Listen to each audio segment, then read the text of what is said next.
Atención, El Salvador. Un grupo de hombres consiguió hacer exactamente lo que muchos pandilleros intentaron cuando comenzó a cerrarse el cerco en el país. Cruzaron la frontera, atravesaron Guatemala y llegaron hasta México buscando desaparecer. Pensaban que la distancia podía protegerlos, pero uno de ellos presuntamente tenía planes mucho más ambiciosos que simplemente esconderse. Según las investigaciones, estaba intentando establecer contactos con un cártel mexicano para entrar en un negocio especialmente peligroso: la distribución de armas de fuego.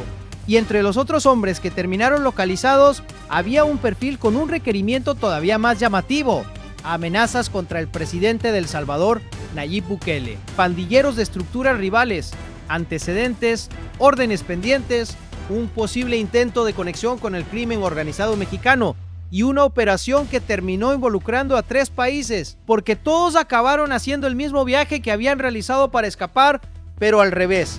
México los expulsó, Guatemala los recibió, y después de atravesar el país bajo custodia, fueron entregados en la frontera a las autoridades salvadoreñas.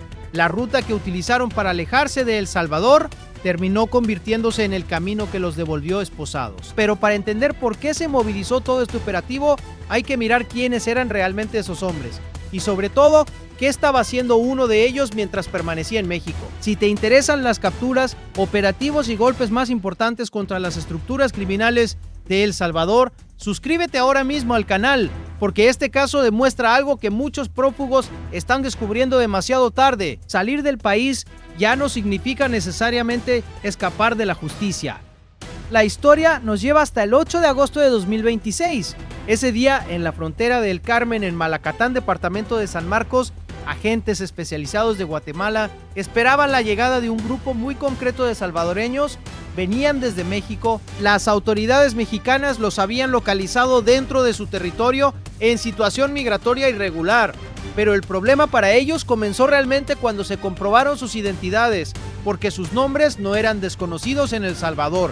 Al cruzar información con las autoridades salvadoreñas, aparecieron requerimientos, antecedentes y presuntos vínculos con las estructuras criminales que durante años dominaron diferentes territorios del país. La distancia había servido para esconder sus cuerpos, no para borrar sus nombres. Y a partir de ese momento comenzó una cadena perfectamente coordinada. México procedió a expulsarlos, pero México no comparte frontera directamente con El Salvador, así que Guatemala se convirtió en el puente obligatorio. Los agentes guatemaltecos los recibieron en El Carmen y comenzaron un traslado bajo estricta custodia a través de su territorio. El destino era la frontera de San Cristóbal en Jutiapa. Al otro lado estarían esperando las autoridades salvadoreñas. Piense por un momento en ese recorrido. Aquellos hombres habían viajado hacia el norte buscando poner kilómetros entre ellos y las investigaciones abiertas en su país. Ahora recorrían esos mismos kilómetros hacia el sur sin poder decidir absolutamente nada. Primero México, después Guatemala, finalmente El Salvador. 3 países participando para conseguir que un grupo de hombres que había intentado desaparecer terminara nuevamente donde comenzaron sus problemas. Pero la verdadera dimensión de esta operación aparece cuando empezamos a conocer sus perfiles. El primer nombre es probablemente el más importante: Diego Omar Cañas Méndez, 27 años, alias Omar, señalado como integrante de la Mara Salvatrucha y requerido en El Salvador por agrupaciones ilícitas. Hasta aquí podría parecer otro de tantos integrantes de estructuras que abandonaron el país cuando aumentó la presión de las autoridades. Pero Omar presuntamente no estaba en México únicamente para esconderse. Las investigaciones apuntaban a algo diferente. Estaba buscando contactos, y no cualquier contacto. Según las pesquisas, habría intentado establecer nexos con un cártel mexicano para participar en la distribución de armas de fuego. Ese dato cambia por completo el caso, porque una cosa es abandonar El Salvador para evitar una captura, y otra muy diferente es utilizar esa huida para intentar abrir una nueva conexión criminal. Omar habría pasado de buscar refugio a intentar crear un puente entre la Mara Salvatrucha y el crimen organizado mexicano. Y en medio de ese posible puente había una mercancía especialmente peligrosa: armas. No estamos hablando simplemente del pandillero que consigue una pistola para cometer un delito en una colonia. Hablamos de la posibilidad de establecer contactos con organizaciones que tienen rutas, recursos y una capacidad logística completamente diferente. La pregunta entonces es inevitable: hasta dónde había conseguido avanzar Omar antes de ser localizado.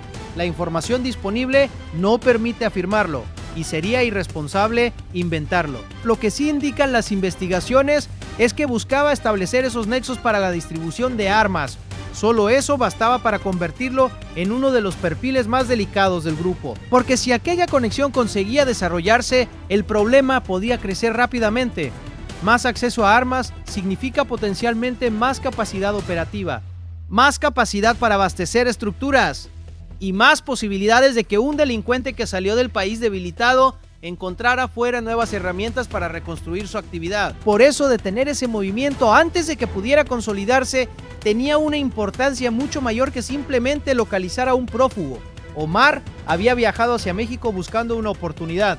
Terminó encontrando el camino de regreso, pero no era el único. El siguiente nombre era Remberto Ismael Colindres Rajo, de 37 años. Lo conocían como Little Man. También estaba señalado como integrante de la Mara Salvatrucha y arrastraba un antecedente por extorsión agravada en grado de tentativa. Y detrás de esa palabra, extorsión, existe una de las historias más dolorosas que dejó el control de las pandillas en El Salvador. Durante años, miles de comerciantes y transportistas trabajaron sabiendo que una parte de lo que ganaban acabaría inevitablemente en manos de una estructura criminal. No pagaban porque quisieran, pagaban porque conocían la alternativa. Una llamada, una visita, una cantidad de dinero y detrás una amenaza suficientemente creíble como para conseguir que la víctima continuara entregando efectivo semana tras semana. Ese mecanismo financió durante años a las pandillas y Little Man estaba relacionado precisamente con ese tipo de delito. Después aparecía otro perfil muy diferente, Carlos González, 48 años y nada menos que 3 alias conocidos: Criqui, Cachucha y Humilde. Su edad llamaba inmediatamente la atención. 48 años es una trayectoria considerable dentro de un entorno donde muchos integrantes comenzaron su actividad criminal siendo muy jóvenes. Pero todavía faltaba un elemento que hacía especialmente peculiar al grupo, porque no todos pertenecían al mismo bando. Entre los trasladados también estaba Roberto Jandres Gandres, de 30 años, conocido como Adobe. A él lo señalaban como integrante del Barrio 18, y ahí aparece una de las mayores ironías de toda esta operación. Durante décadas, la Mara Salvatrucha y el Barrio 18 libraron una guerra brutal por controlar territorios en El Salvador. Una colonia podía pertenecer a una estructura, la siguiente a la rival. Cruzar la calle equivocada podía costarle la vida a alguien. Para un miembro de la MS-13, entrar en territorio del Barrio 18 podía significar una sentencia. Y ocurría exactamente lo mismo en sentido contrario. Pero fuera de El Salvador, toda aquella rivalidad terminó perdiendo importancia. México localizó a integrantes de ambas estructuras. Guatemala los trasladó y El Salvador los recibió. Los enemigos terminaron recorriendo la misma ruta, bajo vigilancia de los mismos agentes y hacia exactamente el mismo destino. Ya no importaba quién pertenecía a la Mara y quién al Barrio 18. Por primera vez, ninguno controlaba el territorio. El control lo tenían quienes los estaban custodiando. También aparecía entre los salvadoreños expulsados Josué Antonio Acevedo Cruz, de 28 años. Pero todavía quedaba un dato que eleva considerablemente el interés del caso. Entre los requerimientos relacionados con los hombres devueltos, trascendió uno especialmente delicado: amenazas contra el presidente Nayib Bukele. Eso colocaba a uno de los buscados en una categoría completamente distinta, porque un requerimiento relacionado con amenazas al jefe de Estado inevitablemente aumenta el interés de las autoridades por localizar al responsable, y cuando esa persona además abandona el país, la búsqueda no necesariamente termina, simplemente cruza la frontera con él. Ahí es donde entra otro protagonista fundamental de esta historia: el Centro Transnacional Antipandillas. Porque durante años, una de las principales ventajas de los pandilleros fue precisamente la geografía. El Salvador es pequeño, Guatemala está al lado, después viene México, y desde México existe toda una ruta que continúa hacia Estados Unidos. Cuando comenzaron a aumentar las capturas, numerosos integrantes de estructuras criminales entendieron rápidamente cuál podía ser su salida: marcharse. Primero cruzar Guatemala, después llegar a México, y una vez allí intentar desaparecer entre ciudades enormes, rutas migratorias y millones de personas. Sobre el papel parecía una estrategia perfecta. Había un problema: Para que funcionara, los países tenían que trabajar separados. Si un hombre buscado en El Salvador podía convertirse en un desconocido, al cruzar Guatemala ganaba tiempo. Si podía volver a hacer lo mismo cuando llegaba a México, podía sentirse prácticamente fuera del alcance de la justicia salvadoreña. Pero cuando tres países empiezan a compartir información, esa ventaja desaparece, porque una frontera puede separar territorios. No necesariamente separa bases de datos. Un prófugo puede cambiar de ciudad, puede cambiar de vivienda, puede intentar evitar lugares donde tenga que identificarse, pero basta una revisión, un procedimiento migratorio, una detención por cualquier otra causa, un control, y de repente aparece un nombre. Ese nombre se consulta, la consulta llega a otro país, y lo que parecía una vida nueva vuelve a conectarse inmediatamente con el pasado. Eso fue lo que ocurrió con este grupo. Estaban en México, pero sus cuentas pendientes seguían en El Salvador. Y cuando ambas cosas terminaron conectándose, comenzó el regreso. Aquí está probablemente el cambio más importante de toda esta historia. Antes, cruzar la frontera podía ser el final de una persecución. Ahora puede ser únicamente una pausa, porque México puede localizar, El Salvador puede identificar, Guatemala puede custodiar, y los tres pueden coordinarse para que el hombre que escapó termine recorriendo toda la ruta en sentido contrario. Eso fue exactamente lo que ocurrió aquel 8 de agosto. Los agentes guatemaltecos recibieron a los salvadoreños expulsados en el Carmen. Desde allí comenzó el recorrido por Guatemala. No era un traslado cualquiera. Había que impedir que alguno aprovechara el camino para desaparecer. Por eso viajaron custodiados hasta alcanzar San Cristóbal, y allí llegó el momento que probablemente ninguno quería vivir. Al otro lado de la frontera estaba El Salvador, el país que habían dejado atrás, el país donde existían sus antecedentes, el país donde algunos tenían órdenes o requerimientos pendientes, y el país cuyas autoridades estaban esperando para recibirlos. En ese instante se cerró el círculo. Habían utilizado Guatemala como camino de salida, ahora Guatemala se convertía en camino de regreso. Habían utilizado México como refugio, ahora México era el país que los expulsaba, y todo lo que creían haber dejado atrás volvía a estar delante de ellos. Pero el caso de Omar todavía deja una reflexión especialmente importante, porque si las investigaciones son correctas, su intención en México demuestra que algunos integrantes de estas estructuras no se limitan necesariamente a huir.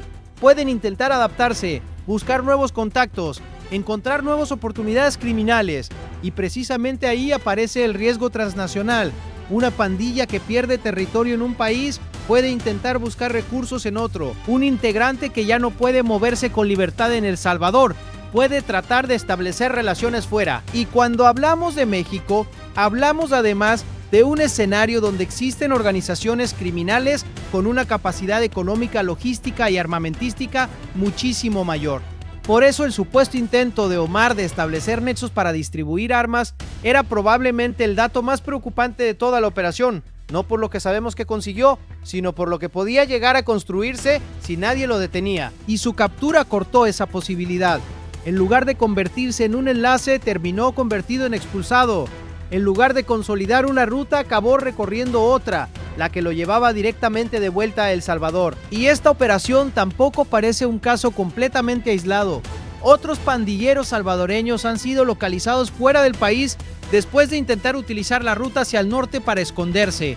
México, especialmente las zonas próximas a Guatemala, se convierte en un punto lógico para quienes abandonan Centroamérica. Pero también es precisamente donde comienzan los controles de quienes quieren seguir avanzando. Y cada nueva captura manda un mensaje a quienes todavía permanecen escondidos. La distancia ya no garantiza seguridad.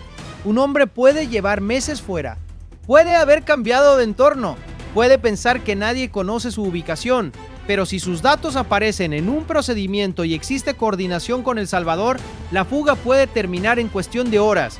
Primero la identificación, después la verificación, luego la expulsión. Guatemala.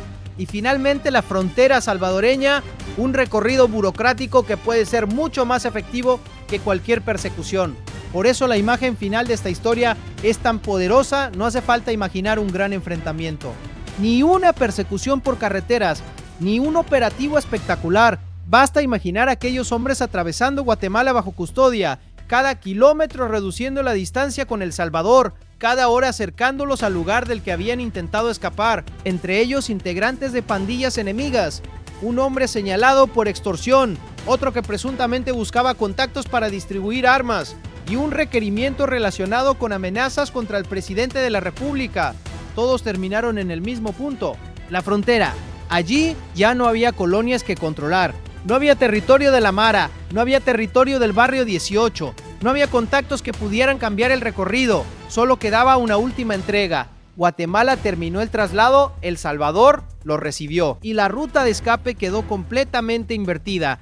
Salieron hacia el norte buscando distancia, regresaron hacia el sur bajo custodia, creyeron que México podía ser el lugar donde desaparecer y terminaron descubriendo que también podía convertirse en el lugar donde comenzara su regreso.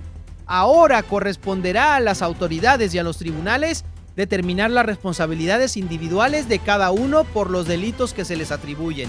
Los señalamientos deberán sostenerse con pruebas y cada caso seguirá su correspondiente procedimiento. Pero hay algo que ya ocurrió y que no depende de ninguna interpretación. Los localizaron, los identificaron, los expulsaron y los devolvieron. 3 países fueron necesarios para cerrar una ruta que ellos habían utilizado intentando escapar. Y quizá ahí esté el verdadero mensaje de este caso. Durante años, para muchos pandilleros, la frontera significaba una oportunidad. Hoy también puede significar una cuenta regresiva, porque el hombre que consigue salir de El Salvador puede sentirse lejos, puede pensar que ha desaparecido, incluso puede intentar construir nuevas conexiones criminales en otro país, pero si su nombre continúa dentro de una investigación, la distancia no borra absolutamente nada. Diego Omar Cañas Méndez salió de El Salvador y terminó en México. Según las pesquisas, allí buscaba nexos para distribuir armas. Little Man también terminó fuera.